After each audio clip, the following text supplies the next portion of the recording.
Welcome to NG Stories. Please like, share and subscribe for more amazing videos. चमार जाति का इतिहास। चंद्रवंशीय क्षत्रियों से चमार जाति का जन्म हुआ।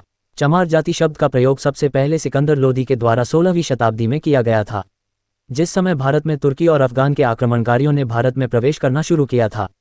उस समय पश्चिमी बंगाल में चवर वंश का राज्य हुआ करता था। चवर लोग इक्ष्वाकु व सूर्यवंशी क्षत्रिय वंश से संबंध रखते थे। राजा चवरसेन के शासनकाल के दौरान ये चवरकार वंश काफी ऊंचाइयों में पहुंच चुका था। जब संत रविदास चित्तौड़ किले में कई महीने रहे थे, उनके महान व्यक्तित्व एवं उपदेशों से प्रभावित होकर बड़ी संख्या में लोगों ने उन्हें गुरु माना और उनके अनुयायी बने। संत रविदास की प्रसिद्धि इतनी बढ़ने लगी कि इस्लामिक शासन घबरा गया।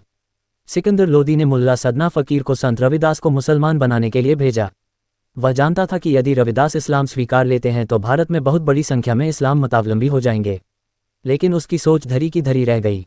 स्वयं मुल्ला सदना फकीर शास्त्रार्थ में पराजित हो गया और संत रविदास की भक्ति से प्रभावित होकर अपना नाम रामदास रखकर उनका भक्त हो गया। दोनों संत मिलकर हिंदू धर्म के प्रचार में लग गए, जिसके फलस्वरूप सिकंदर लोदी आग बबूला हो उठा एवं उसने संत रैदास को कैद कर लिया और इनके अनुयायियों को चमार यानी अछूत चंडाल घोषित कर दिया। उनसे कारावास में खाल खिंचवाने, खाल चमड़ा पीटने, जूती बनाने इत्यादि काम जबरदस्ती कराया गया। उन्हें मुसलमान बनाने के लिए बहुत शारीरिक कष्ट दिए, लेकिन कष्ट सहकर भी वह कभी मुसलमान नहीं बने। लोदी ने चंवर वंश को बदनाम करने के लिए इस शब्द को चमार कहकर फैला दिया और इस तरह चमार शब्द की उत्पत्ति हुई।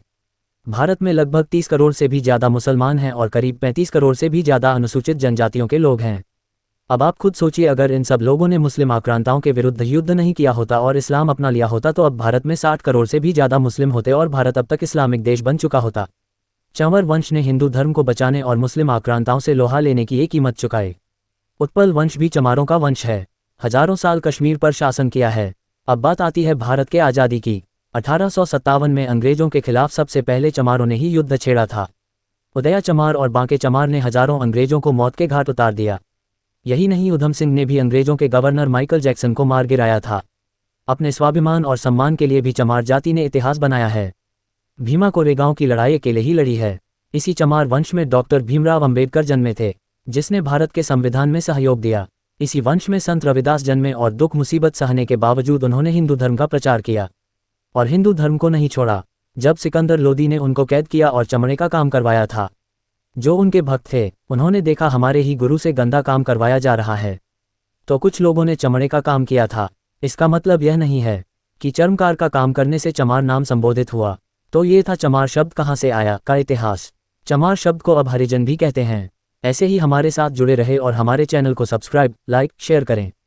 धन्यवाद।